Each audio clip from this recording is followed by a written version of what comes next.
Eu já queria pedir desculpa de antemão por duas coisas. A primeira é se tiver qualquer espirro durante esse vídeo. Eu tô resfriado, tá? Inclusive, meu olho tá meio vermelho porque pouco antes de eu começar a gravação, eu dei um espirro que eu senti que o meu pulmão ia sair pra fora. Então eu tô um pouco doente. E segundo foi pela falta de vídeo nos últimos dias. Eu voltei a trabalhar. Quando eu criei o canal eu tava desempregado, né? Eu aproveitei o tempo livre pra criar o canal que eu já tinha vontade de fazer antes. Mas aí agora voltando a trabalhar, tenho que voltar a me adaptar à rotina e trabalhar todo dia, até meia-noite. Inclusive na sexta e na segunda de feriado e no domingo de Páscoa, confesso que me destruiu legal. Então foi por isso que não teve vídeo nos últimos dias. Mas, se tudo der certo, deve ter vídeo todo dia aqui, seja um pós-jogo do Santos, seja algum vídeo falando de alguma notícia do Santos, seja algum react de algo relacionado ao futebol também. Que essa é a ideia, pelo menos um vídeo todo dia. Quando tudo der certo. Se não der, é porque ou deu ruim com o meu PC, ou porque, enfim, adoeci de tanto trabalhar. Mas enfim, o vídeo de hoje é o vídeo que saiu essa semana do Sorbet Futebol, os maiores roubos da história da Libertadores. Eu não costumo fazer muitos vídeos em sequência do mesmo canal, pra não para não sentir que eu tô farmando tanto, porque querendo ou não, o React é um bagulho de você ver o vídeo, um trabalho que outra pessoa fez. E por mais que não tenha nada de errado nisso, eu não gosto de exagerar muito porque, sei lá, me sinto um pouco mal, tá ligado? Como se eu tivesse, tipo, realmente farmando sempre, tudo ali no canal da pessoa. Não é algo que eu me sinto muito à vontade fazendo. Mas como é vídeo novo do Storble e a galera sempre pede muito, eu resolvi trazer já na outro, poucos dias depois de eu ter trazido o último. E eu fico um agradecimento aqui, até esqueci de falar, o próprio João, o dono do Sorbet Futebol, comentou no último vídeo que eu trouxe de react do narcotráfico no futebol latino, elogiando e tal. É uma coisa que eu fico feliz pra caralho, tá ligado? Não só pelo reconhecimento, tá ligado? Ele simplesmente achou meu vídeo, que é um canal pequeno ainda no YouTube, mas pelo, pela qualidade, né? Eu sempre falo e ressalto todos os vídeos o quanto que o conteúdo do Sorbet Futebol é bom. E o fato dele simplesmente ter achado meu vídeo, visto, elogiado e reconhecido, pô, é um bagulho muito foda. Então fica um agradecimento aqui ao João, ao Storybowl Futebol, pelo carinho, pô, é foda demais, tá ligado? Mas enfim, eu já falei pra caralho. Esse vídeo já tem quase 3 minutos aqui. E, enfim, bora pro react. Olá, sejam muito bem-vindos a mais um vídeo. E nesse mês, nós iremos ver os maiores assaltos da história da Libertadores. Quem viu o vídeo colocando um asterisco em todas as edições da Copa Libertadores já sabe muito bem que a arbitragem sul-americana tem por característica ser bastante controversa. Sim, Então, dessa vez, principalmente com vamos argentinos. compilar as piores arbitragens da história do torneio. Se você ainda não conhece o canal, seja muito bem-vindo e eu te convido a se inscrever, porque aqui tem muito Inscrevam-se no Storybowl, conteúdo pelo sobre amor de futebol Deus. brasileiro, O canal do cara é Libertadores, foda. futebol europeu, tenho certeza que você vai gostar. Inclusive tem muita gente que vê os vídeos e ainda não está inscrito. Então, por favor, confere aí se você já deu essa força, porque a gente está chegando nos 300 mil e é de graça, vai? Então, chega de enrolação e liga pra polícia, porque agora vamos ver os maiores roubos da história da Libertadores.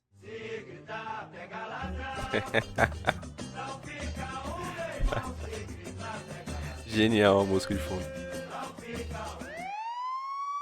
Ih, já começou com o Mengão, Em hein? 2007, Flamengo e Defensor se enfrentavam pelas oitavas de final da Libertadores. O clube carioca estava invicto até aquele momento e era o grande favorito. Porém, no jogo da ida no Uruguai, o Flamengo levou um sacode, 3 a 0, e Ih, teria que rapaz. correr atrás de um grande prejuízo se quisesse continuar na briga. Eles só não contavam com a atuação do argentino Héctor Baldassi. Não, ele não era um jogador do Defensor. Ele era o árbitro daquela partida. Logo, com 3 minutos de jogo, ele apenas mostrou amarelo nessa entrada criminosa do jogador uruguaio. 30 minutos depois, Que isso, Renato cara? Augusto invade a área e o defensor dá um carrinho por trás que pega em cheio nas pernas do brasileiro. pênalti escandaloso não marcado. 2 minutos depois, em cobrança de falta, Renato Abreu solta uma bomba e abre o placar para o Mengão. Faltavam 2 para levar para os pênaltis. Na volta do intervalo, o Flamengo pressiona e com menos de 5 minutos, após escanteio curto, Renato Abreu enche o pé e marca mais um golaço de fora da área. Agora faltava 1 e eles tinham todo o segundo tempo pela frente. Porém, a equipe de arbitragem não estava colaborando. Baldassi estava sendo extremamente conivente com a cera dos uruguaios, que claramente não vieram para jogar futebol.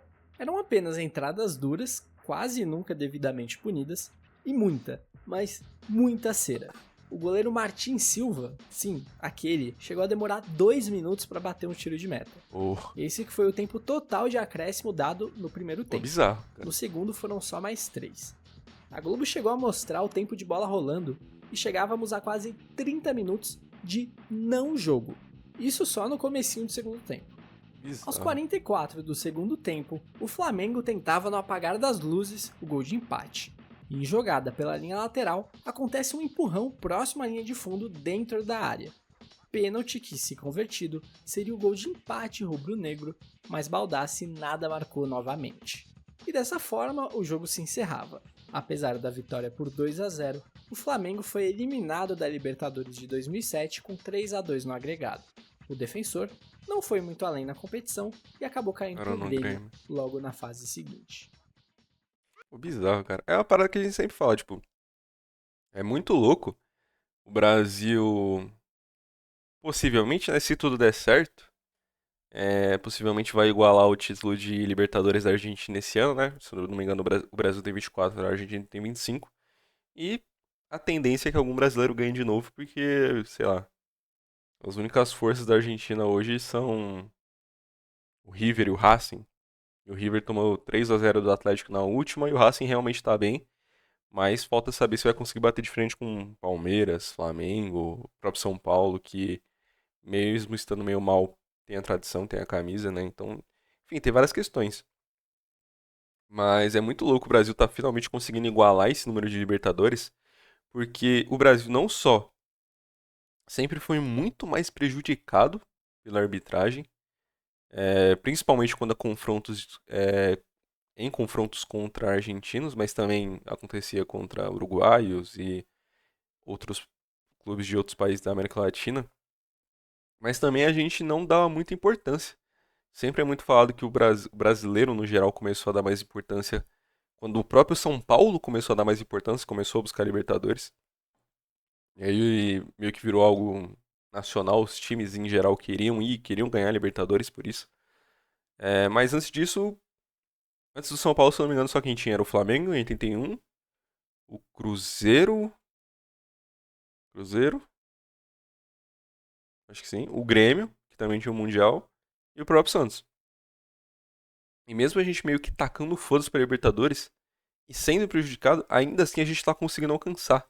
E a tendência é que a gente passe de lavada se nada mudar no futebol argentino nos próximos anos. Ou se nada afetar o futebol brasileiro. Isso é muito louco, cara. Isso é muito louco mesmo. Cruzeiro e Boca.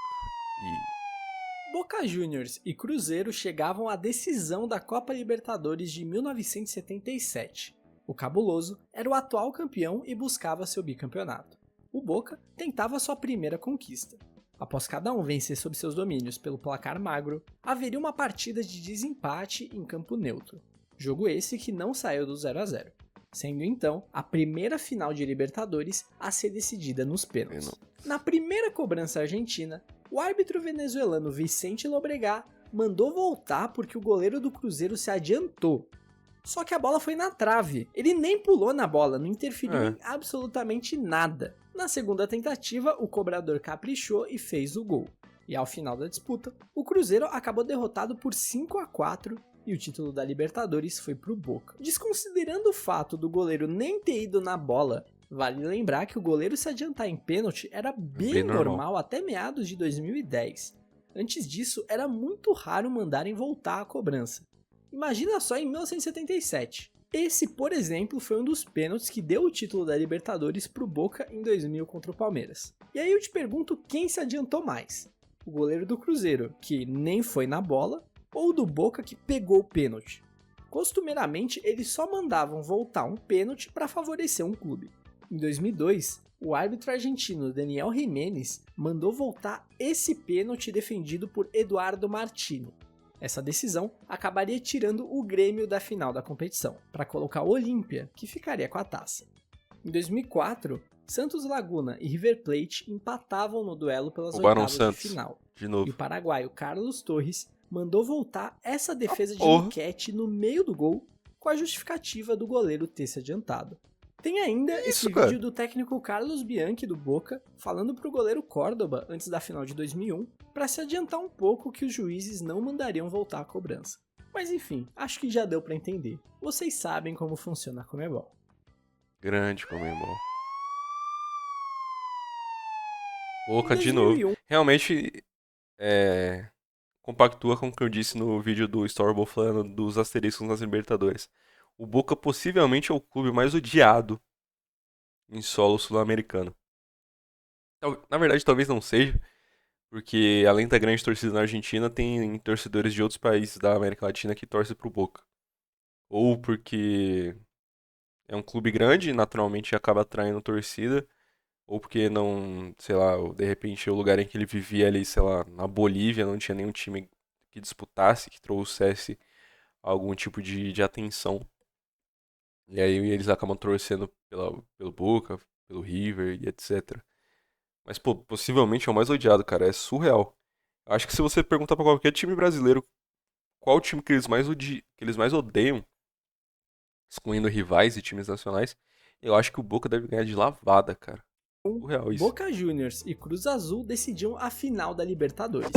Era a primeira vez que uma equipe mexicana chegava à decisão. Eles passaram a participar do torneio anos antes, em 1998. O jogo de ida no México era apitado pelo brasileiro Márcio Rezende de Freitas, e logo com 3 minutos de partida, após um impedimento bem bizarro do ataque mexicano, o juiz se dirige até o delegado da partida e pede para que todos os telões do Estádio Azteca fossem desligados, para não mostrar os replays dos lances da partida. E isso foi feito. O que se viu em seguida foram diversos impedimentos em ataques do Cruz Azul. Dos 7 naquela partida, 6 estavam equivocados. 6. Os mexicanos ainda reclamam de 2 pênaltis não marcados pelo brasileiro. O primeiro sendo um empurrão aos 23 minutos do segundo tempo, e 5 minutos depois, o segundo. Um pênalti claro onde o jogador do Boca dá um carrinho que só pega o corpo do adversário. Para piorar a situação, aos 34 minutos, o Boca cobra uma falta com a bola rolando, que dá origem ao único gol marcado naquele jogo, 1-0 para os argentinos. Apesar da dificuldade de ter que buscar o resultado em La Bombonera, o Cruz Azul contra tudo e contra todos consegue igualar o agregado, levando a decisão para os pênaltis, onde acabou derrotado, nessa que foi o mais próximo que um time mexicano chegou de conquistar a América. Foi bizarro, cara. E o pior é que foi um brasileiro, né? Isso que dá mais desgosto. Jogando, não vou dizer jogando contra o próprio patrimônio, porque não era um outro time brasileiro, mas caralho. Caralho, porra. Dá raiva, cara. Aí falta saber se é, sei lá, se é suborno por parte do Boca ou por parte da própria Conmebol, se era uma ordem direta da Conmebol ou da CBF pra, sei lá, rouba pro Boca esse ano, que ano que vem a gente rouba, sei lá, pro Flamengo, pro Corinthians, pra qualquer time. Não quero entrar num mérito específico aqui. Mas, pô, é loucura, cara. Mais um time argentino, família. River e Universidade de Chile se enfrentavam pela semifinal da Libertadores de 1996. O clube chileno buscava sua primeira final sul-americana, e após empatar na ida em 2-2, tudo seria decidido no Monumental de Núñez. O jogo foi uma pancadaria que só, e o juiz Alfredo Rodas deixava o couro comer. No lance do gol do River, por exemplo, acontecem duas faltas duríssimas que o juiz ignora, e na sequência, Almeida marca esse golaço para os milionários.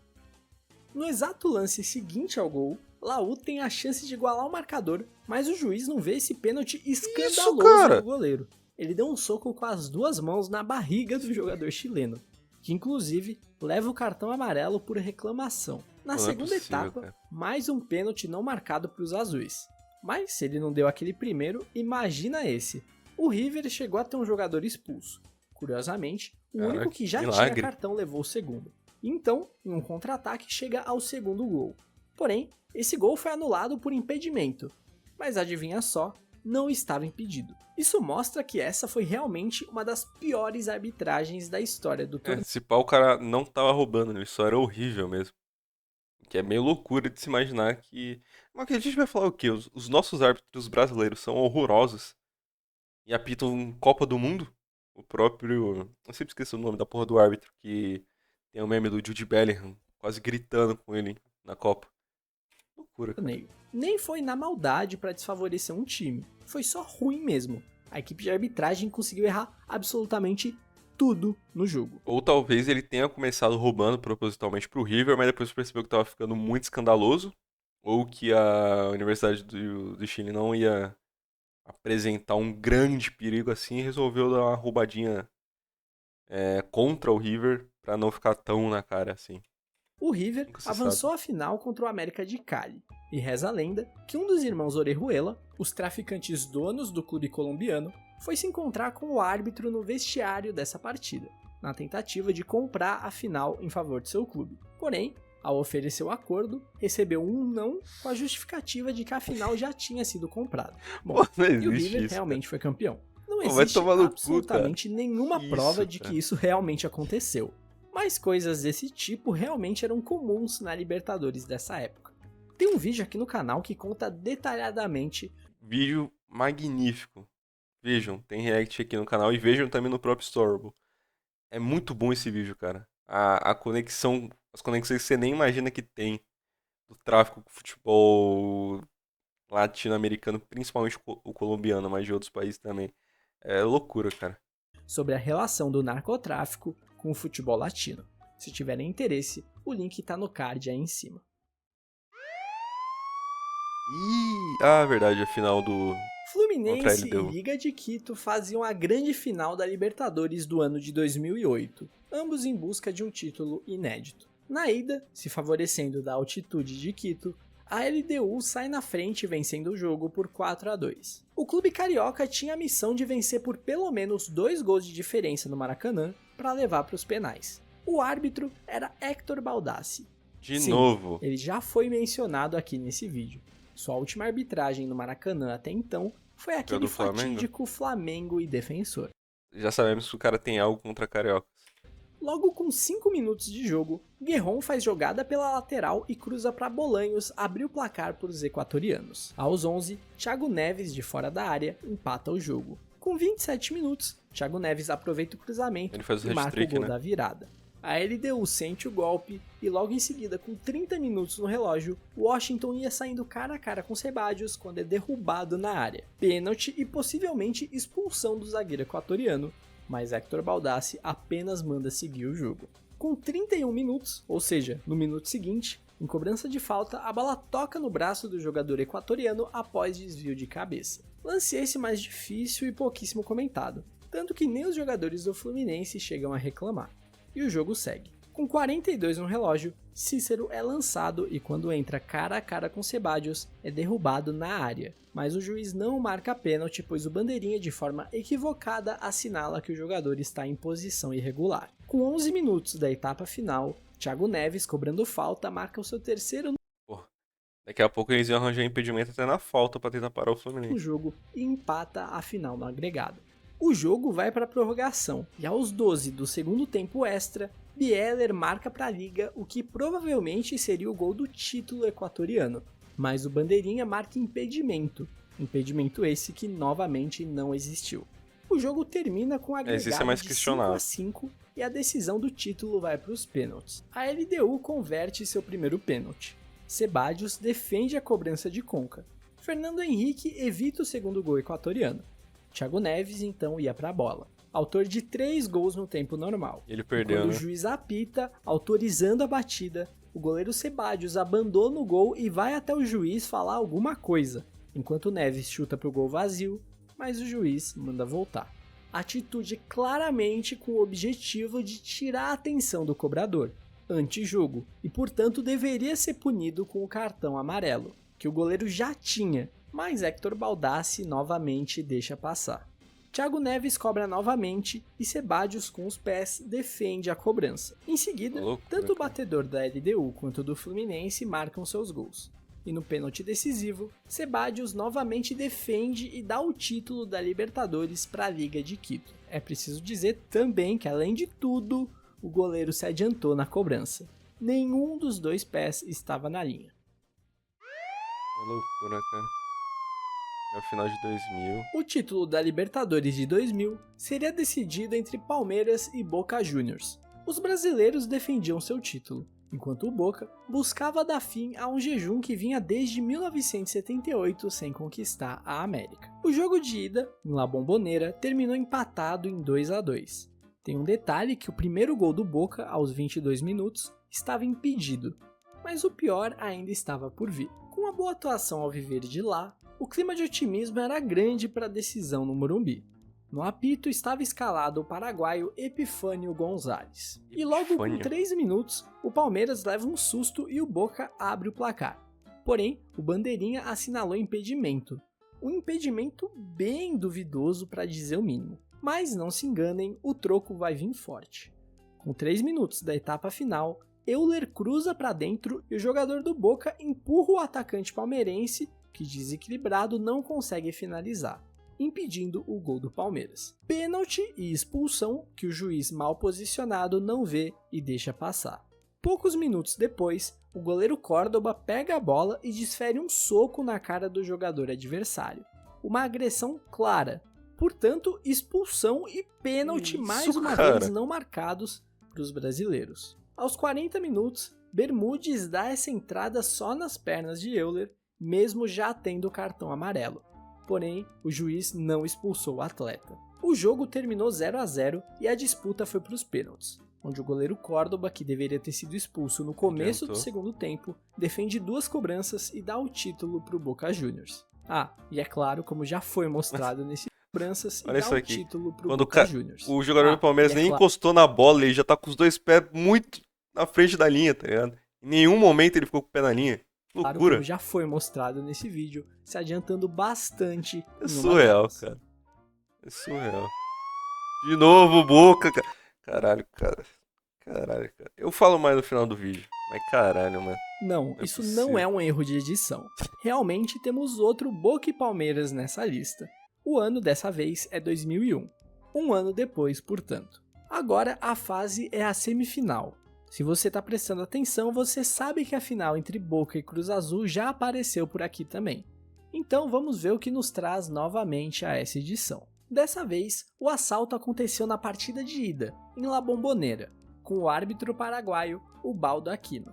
O Palmeiras abre o placar com Alex, mas aos 41 minutos, Ubaldo Aquino entra em ação e marca esse pênalti aí pro Boca. Provavelmente o pênalti mais sem nexo Ele achou que foi mão nas costas ali? Esqueloto não desperdiça e empata o jogo. Na segunda etapa, o Palmeiras volta a ficar na frente do marcador, mas 1 minuto depois sofre o empate. Então surge a grande oportunidade do Palmeiras tomar as rédeas novamente, quando Fernando é levantado dentro da área pelo goleiro Córdoba. Porém, o juiz não só não deu esse pênalti claríssimo, como ainda amarelou o volante do Palestra, que seria expulso posteriormente. Mas que coisa absurda este tal de Ubaldo Aquino. Anota o nome dessa fera, Ubaldo Aquino. Não dá pra ver que pegou o pé. Então, Galvão, esse tal Ubaldo Aquino se tornou diretor de árbitros da Federação Paraguaia e, segundo Celso Roth, técnico do Palmeiras na ocasião, ao encontrar com ele no estacionamento da La Bombonera, o juiz disse que o resultado foi bom para todo mundo e que eles não iriam sair vivos dali se o Palmeiras tivesse vencido. Lembro disso do vídeo da Libertadores. Com esse 2-2 na ida e o mesmo placar se repetindo no Parque Antártica, a decisão foi para os pênaltis, onde mais uma vez a equipe argentina prevaleceu e avançou para a final contra o Cruz Azul. E deve ter tido alguma cobrança adiantada de novo. Certeza. São Paulo e Vélez? Em 1994, o São Paulo chegava a mais uma final de Libertadores, a terceira consecutiva. O clube não só era o atual bicampeão da América, como também bicampeão do mundo. Seu adversário era o desconhecido clube argentino Vélez Sarsfield, que na ida surpreende e consegue arrancar uma vitória magra por 1-0. Com gol impedido, mas tá tudo bem. O São Paulo ainda era amplo favorito. decidir em casa, e com o Morumbi lotado, consegue empatar a série em cobrança de pênalti ainda na primeira etapa. O segundo tempo foi um ataque contra a defesa, com o trio de arbitragem sendo extremamente complacente com a série argentina. Em um cruzamento na área, o zagueiro argentino tenta afastar e bate com o braço na bola. Absolutamente todo mundo no Morumbi viu esse pênalti. E olha que o campo é longe, hein? Menos o árbitro uruguaio Ernesto Felipe, que mandou o jogo seguir. A pressão seguiu e no finalzinho do jogo, Cafu coloca a Palhinha cara a cara com o goleiro para marcar o gol do título. Só que o bandeirinha sinalizou impedimento. E para surpresa de 0 pessoas, adivinhem só, não estava Ele ainda tinha como referência a linha da grande área, cara. Caralho, como é que pode? impedido. Nem perto disso. Depois desse show de Ernesto Felipe e sua equipe de arbitragem, o jogo foi encerrado e a decisão foi para os pênaltis, onde brilhou a estrela de Chilaver para garantir o primeiro e único título de Libertadores ao Vélez Sarsfield. Em 2020, veio à tona a declaração do capitão do Vélez na oportunidade, dizendo que no intervalo do jogo, o presidente do clube argentino foi até o vestiário do árbitro, arrebentou a porta e o ameaçou, dizendo que nunca viu um uruguaio tão cagão como ele. Bom, isso explica a mudança de postura na segunda etapa e os 2 lances bizarros que impediram o tricolor. Bizarro, cara. Atlético de Madrid. A Libertadores de 2016 teve uma quantidade absurda de erros de arbitragem, mas 2 jogos chamam a atenção a ponto de conseguirem um lugar nessa lista. O primeiro deles acontece no jogo de volta entre Atlético Nacional e Huracan.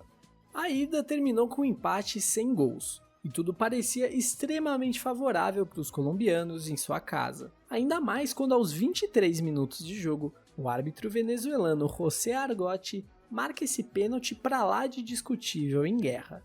O replay mostra claramente que não há um contato faltoso nem por cima, nem por baixo. Com isso, o Atlético abre o placar, mas 2 minutos depois, a equipe argentina chega ao empate. Na primeira etapa, houve ainda um possível gol do Huracan que abriria o placar, anulado por um impedimento inexistente. No começo do segundo tempo, com o jogo igualado, Argote intervém mais uma vez, para expulsar o zagueiro Mantinelli por suposta agressão, se é que podemos chamar assim. Com um homem a mais, o Atlético marca seu segundo e, posteriormente, terceiro gol. O Huracan ainda diminui com esse golaço de Ábila, mas no último minuto o Copete fecha o caixão e coloca o Nacional nas quartas. E obviamente que após o apito final, o tempo fechou para cima do árbitro. Agora vai uma curiosidade. Eu tenho essa exata camisa do Huracan de 2016, que eu particularmente gosto bastante, principalmente por conta desse patrocínio roxão desnecessariamente grande da La Nueva Seguros, e também porque ao redor do logo do clube tem várias estrelas. Mas enfim. Pô, eu achei bonito também o escudo do clube. Por mais que esteja exageradamente exagerado de estrelas, ficou bonito, tá ligado? E porque o contraste também é bonito, vermelho com branco e tal. Mas a logo do Seguros eu confesso que eu achei meio demais. Voltando.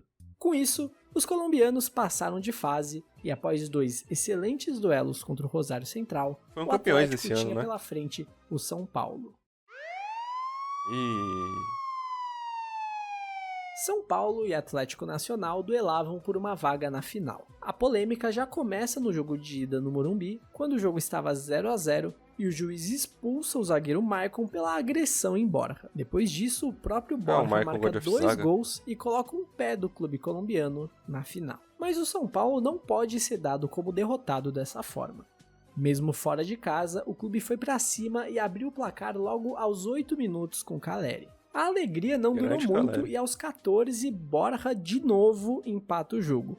Porém, o atacante na hora de receber o passe estava levemente adiantado perante o penúltimo homem. Por isso, o gol não deveria valer. No último lance do primeiro tempo, Hudson ia sair na cara do gol quando sofre a carga de Boca Negra que o derruba. Pênalti claro que o árbitro chileno Patrício Polic não marca. Já na segunda etapa, aos 30 minutos, a bola é chutada na mão de Carlinhos e o árbitro assinala pênalti para os colombianos. Ok, justo. O porém é que não satisfeito em marcar o pênalti, Patrício Polic expulsou não um, mas 2 jogadores do São Paulo. Aí a missão que já era difícil ficou impossível. Que isso, A direção do clube brasileiro protestou e chegou um ponto que o árbitro não sabia nem quem ele tinha expulsado, se era o Wesley ou Michel Bastos. No final das contas, nada aconteceu depois disso e o clube brasileiro acabou eliminado da competição, enquanto o Atlético Nacional avançou para a final, onde derrotou o Independiente Del Valle e levou o segundo título da Libertadores para casa. Mano, eu não sabia que o Del Valle já tinha feito o final de Libertadores. Roubaram meu Santos de novo. Voltamos para o ano de 1962. Santos e Peñarol chegavam à decisão da terceira edição da Copa Libertadores. O jogo de ida, em Montevidéu, terminou com vitória brasileira por 2-1. A volta, na Baixada Santista, foi palco de uma história muito mal contada. Não existem imagens de grande parte do jogo, então eu vou confiar em jornais da época e em narrações de rádio. No primeiro tempo, existem relatos de um pênalti não marcado para o Santos, ignorado completamente pelo juiz. Spencer abre o placar para o Peñarol aos 15 minutos. Aos 18, o Santos empata e com 35 vira. Logo com 3 minutos do segundo tempo, o clube uruguaio empata o jogo.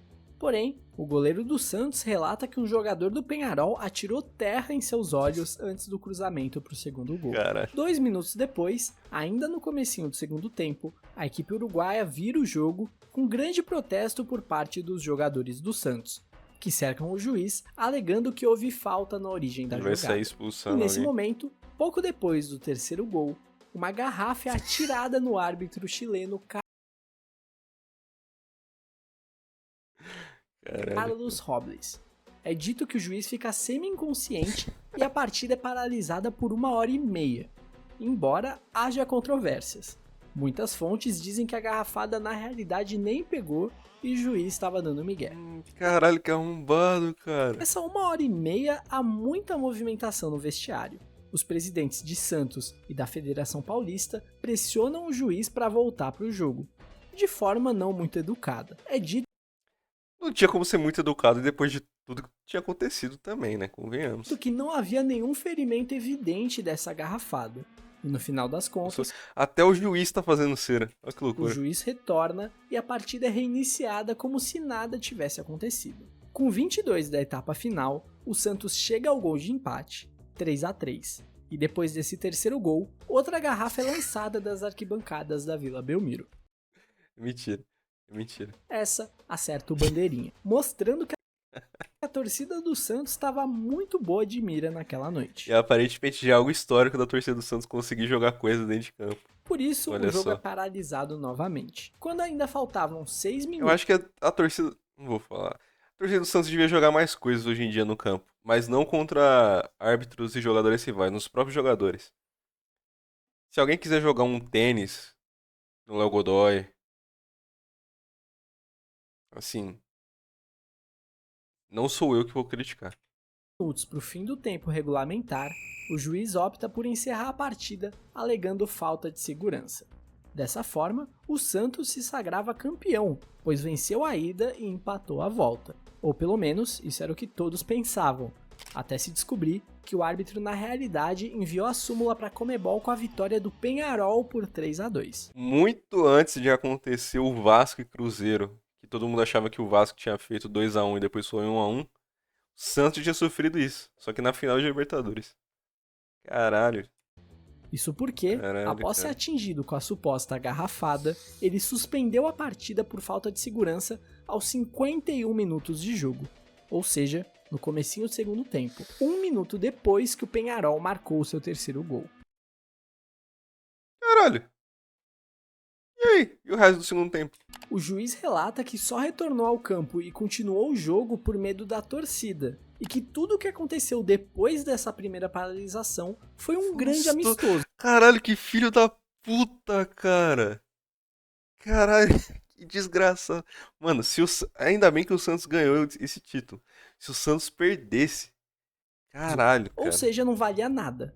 Caralho, E é detalhe, surreal. ele só avisou a equipe do Peñarol disso. Os santistas Ah. continuavam achando que estava tudo valendo. Que legal. Dessa forma, o terceiro gol do Santos não contou, e o Peñarol Ah. foi considerado o vencedor, obrigando a decisão a ir para a partida de Terceiro desempate. realizada em campo neutro, no Monumental de Núñez, em Buenos Aires. Com Pelé de volta, Caralho. o Santos consegue se impor e vence tranquilamente por 3-0, se tornando o primeiro brasileiro a ser campeão da Copa Libertadores na história. Deus abençoe. Assim, eu imagino que os próximos jogos sejam o do Boca contra o Corinthians, que tem um relato de roubo lá por parte do, acho que é do Amarília, né? Que é o juiz. E com razão. E talvez o do José Roberto Wright, lá do lance de Flamengo e Galo. Mas, pô, essa do Santos aqui eu acho que é top 3, cara. É porque assim, a gente não tem as filmagens. A gente tem que confiar nos jornais. Mas, pô, se só com os jornais contando já aconteceu essa porra toda, imagina com as filmagens, tipo, faltas que eram claras e que não devem ter marcado. Sei lá, entradas que eram pra ser pênalti e não marcaram e foi tanta coisa que aconteceu que ninguém nem registrou. Cara, é surreal, mano. Tentaram tirar o título do Santos a todo custo, tá ligado? É tomar no cu. É por isso que o Penharol tomou outra ataca em 2011 e ainda tomou porrada no final do jogo. Tem que se fuder. Realmente ficou Corinthians e Boca.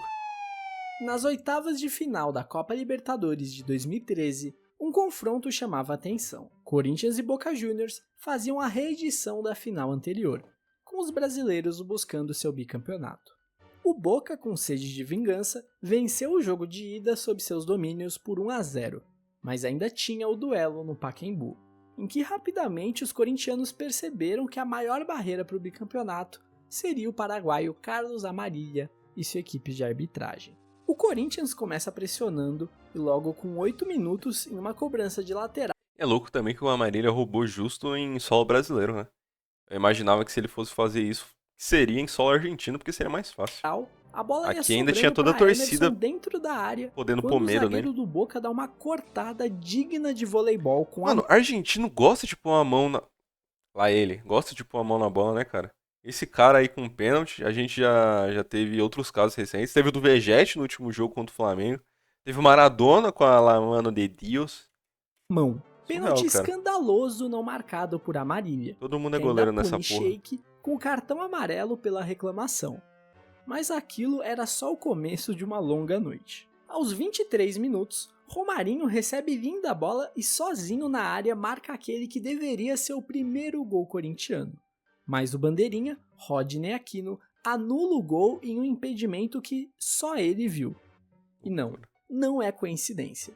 O Aquino de seu sobrenome é do porque mesmo este cara ser antigo? é filho do juiz Ubaldo Aquino, que assaltou o Palmeiras Ele em 2001 e foi mencionado anteriormente nesse vídeo. tinha o cara lá que roubou contra o Fluminense e o Flamengo, que odeia carioca, e tem a família Aquino que odeia os paulistas, aparentemente. Xenofobia. Inclusive Acusações ele de só entrou no xenofobia. quadro da Comebol, pois foi colocado pelo próprio pai, nos levando a crer Parabéns. também que essa sua esquizofrenia que o faz ver coisas foi herdada de seu pai. No lance imediatamente seguinte ao gol mal anulado, pouco mais de 1 minuto depois, Riquelme faz esse golaço que coloca o Boca em boa vantagem na série. Logo gol no início justo, do segundo olha só. tempo, Paulinho de cabeça coloca o Corinthians de volta no jogo e incendeia o Pacaembu. Pouco menos de 10 minutos depois, a bola é alçada na área e acaba sobrando para Paulinho, que empurra para o gol após falha de Orion. Porém, a Marília mais uma vez anula o gol. Era falta? Esse lance é mais discutível. Não existia impedimento, uma vez que o jogador do Boca na parte Tá, mas ainda assim parece que não tá impedido. de cima do seu vídeo dava condição, mas o árbitro pode ter sinalizado a falta no goleiro. O golpe final veio aos 36 do segundo tempo, Estranho, quando mas Emerson passa. invade a área e é empurrado por trás pelo jogador argentino. A Marília, mais uma vez, ignora. E assim, termina o jogo que entrou para a história como a pior arbitragem recente da história do esporte. Anos depois, aquilo que se suspeitava foi confirmado. Escutas telefônicas revelaram conversas de Julio Grondona, o influente cartola argentino, com Abel Neco, representante da Argentina na comissão de arbitragem da Comebol. Que a gente viu, se eu não me engano... Eu não lembro se foi no vídeo de asteriscos da Libertadores ou se foi no vídeo de iceberg da Libertadores. Eu acho que foi no do iceberg, que ele mostra as conversas gravadas com escuta. Que se falou sobre uma fraude na escalação de Carlos Amarília para aquele duelo, escancarando de tabela outra manipulação, dessa vez prejudicando o Santos. Roubaram meu Santos de novo. Em 1964. Nieco habla, a ver Nieco, ¿cómo le va? A ver, ¿cómo te va? ¿Bien y vos? Y sí, me va bien porque salí de este quilombo, ¿no? Pero en fin, qué sé yo. Salió bien al final, no lo quería nadie. Este loco de mierda jugó el refuerzo más grande que tuvo Boca que del último año es amarilla. Y sí, bueno, ahí Ale, bueno, qué sé yo, que con Alarcón estoy hablando, con Alarcón estoy hablando, que Alarcón me dice a mí que este área medio es nuevo, qué sé yo, que hay que tener. Bueno, entonces hace una cosa, pero lo quieren ahí en la Argentina, la amarilla. Mira, si no lo quieren, no sé, lo quiero yo ponerlo y dejar las pelotas. Alarcón, poneme amarilla y dejame de joder. Bueno, así fue, lo puso y bueno, y salió bien, porque bueno, tiene que ser así. En el año 64, cuando jugamos con el Santos, yo le gané a Leo Jorge, que era holandés con los dos líneas. Así que mira. E o clássico José Roberto Wright também. Pelo grupo 3 da Libertadores de 1981, Atlético Mineiro, Flamengo, Cerro Porteño e Olímpia batalhavam por uma vaga nas semifinais. Porém, apenas um avançava. Flamengo e Atlético tinham 2 timaços e lideravam a chave. Será que nessa época algum flamenguista também comemorou que pegamos o Olímpia? Seus 2 duelos acabaram empatados em 2-2. Com isso, os brasileiros, ao término das 6 rodadas, tinham os mesmos 8 pontos conquistados. Apesar do Flamengo levar a melhor no saldo de gols, o critério que determinaria quem seria o clube que passaria de fase seria um jogo extra. Houve um grande impasse já na escolha do estádio. No final das contas, se decidiu que a partida teria palco no Serra Dourada, em Goiânia, dito pela imprensa da época como o estádio que a equipe do Flamengo preferia. Os atleticanos também reclamaram da escolha do árbitro, José Roberto Wright, por ser carioca. Com esse clima, a partida se iniciava, já nesse explica gramado muita coisa. cortado em um desenho um tanto exótico. Aos 33 minutos, Reinaldo, estrela do Atlético, dá um carrinho por trás em Zico, atrás do meio do campo. Wright inicia seu show e distribui o primeiro cartão vermelho ao time do Atlético. Apesar da controversa expulsão e da enquadrada dos jogadores do Galo, o jogo segue. Pouco tempo depois, o jogador do Atlético sofre uma falta no meio-campo. Éder conduzia a bola até o local da cobrança, quando Wright põe o pé na frente, tromba com o atleticano e em seguida o expulsa. Daí virou bagunça. Isso é loucura, cara. Os dirigentes do Galo invadem o campo e tentam partir para cima do juiz. Eram 35 minutos de jogo e a direção do Atlético começa a tirar o time de campo. Enquanto o tumulto era controlado pela polícia goiana, Chicão se dirige ao árbitro com ofensas e também é expulso. Não percam a conta, esse é o terceiro. Logo em seguida, Palhinha tem o mesmo rumo. 4ª expulsão, portanto. O Atlético recebe a informação de que sofreria duras sanções caso abandonasse a partida. Possivelmente nunca mais iria jogar uma Libertadores. Por isso, alguns jogadores atleticanos que já tinham descido para o vestiário retornam. Foram-se 20 minutos de paralisação e a polícia finalmente consegue limpar o gramado. Wright, após certa indecisão, decide que vai recomeçar o jogo. Em campo eram 11 flamenguistas contra 7 atleticanos. Nesse momento, nos é informado também que, na confusão, todo o banco do Atlético Mineiro foi expulso. O jogo recomeça... Caralho, cara. Cara, dá WO logo, é mais fácil. Com posse de bola pro time de cara. Minas. Eles dão um bico pra frente e o goleiro desaba. Wright é obrigado a paralisar o jogo novamente. Ele ignora uma entrada forte flamenguista no meio-campo, caminha até próximo aos jogadores do Galo dentro da área, expulsa os massagistas e em seguida mostra, sem motivo aparente, o 5º cartão vermelho, encerrando assim a partida, pois o Atlético não tinha o número mínimo de jogadores necessários segundo as regras.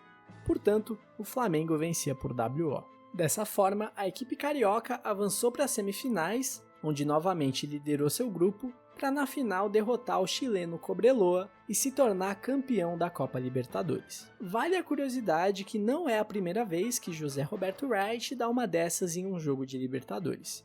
2 anos antes, em 1979, durante um Jorge Wilstermann e Olímpia, na primeira fase, o juiz expulsou 4 jogadores da equipe boliviana e apenas um dos paraguaios, que segundo relatos, foi quem iniciou a confusão. O Olímpia, curiosamente, naquele ano também se sagraria campeão da competição.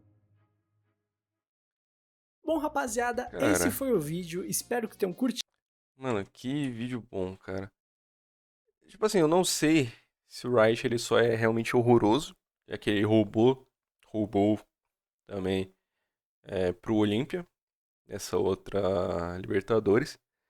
Mas eu não consigo achar que ele não foi mal intencionado, tá ligado? É impossível, nesse caso, eu acho que é impossível ser só ruindade, tá ligado? É, a reclamação do estádio eu acho que não faz sentido, porque era em campo neutro e por mais que o Atlético reclame, o Flamengo tem a maior torcida do país, então teria mais torcedores do Flamengo, independente de que lugar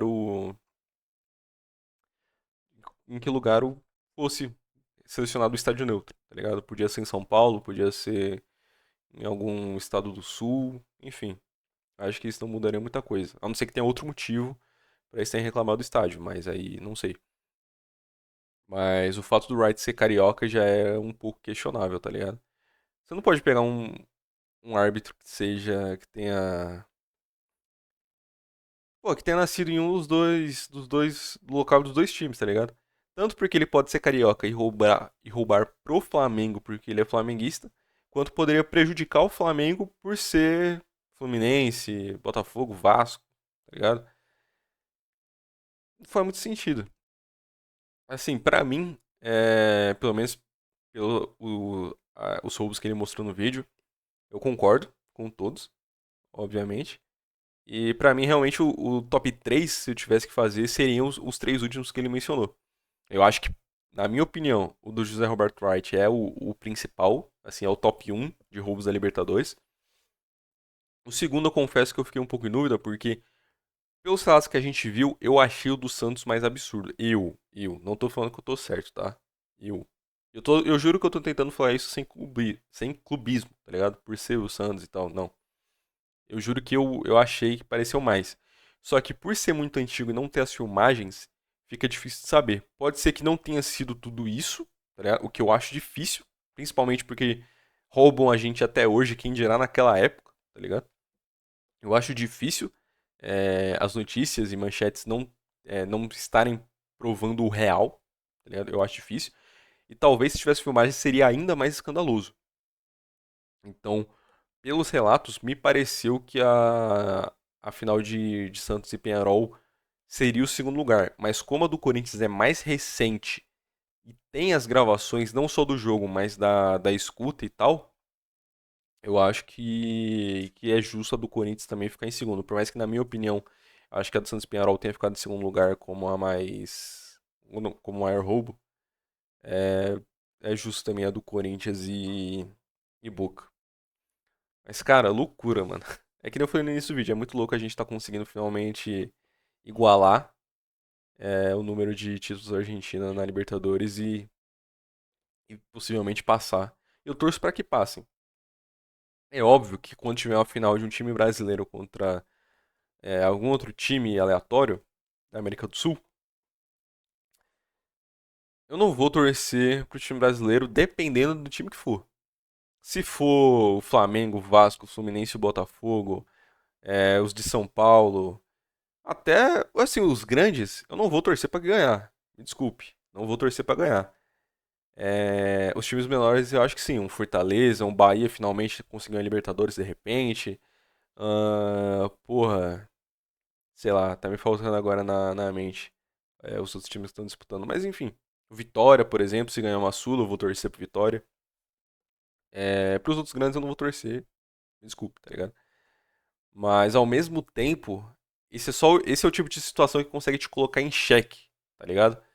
Porque de você realmente cogitar torcer pra um rival seu ou pra outro time que você não goste, de tanta raiva que o outro lado faz, como é o caso da Argentina, em geral, mas principalmente o Boca, pelo que a gente viu no vídeo, é surreal a quantidade de roubos, tá ligado? Mas enfim, mano, vídeo sensacional. Eu vou deixar aqui de recomendação em alguns cantos aqui do vídeo. A playlist de vídeos que eu já regi do Storyble e também um vídeo do Peleja falando sobre o porquê brasileiros e argentinos se odeiam.